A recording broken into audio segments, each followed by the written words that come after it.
أول ما نستفتح المقال بذكر حمد ربنا تعالى، فالحمد لله على ما أنعم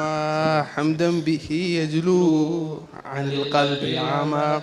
ثم الصلاة بعد والسلام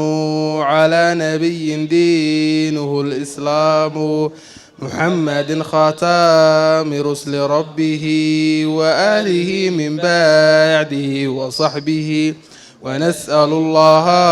لنا الإعانة فيما توخينا من الإبانة، من قوله في فضله منبها أفرضكم وجدوا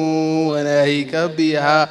فكان أولى باتباع التابعي لا سيما وقد نحاه الشافعي، فاك فيه القول عن إجازين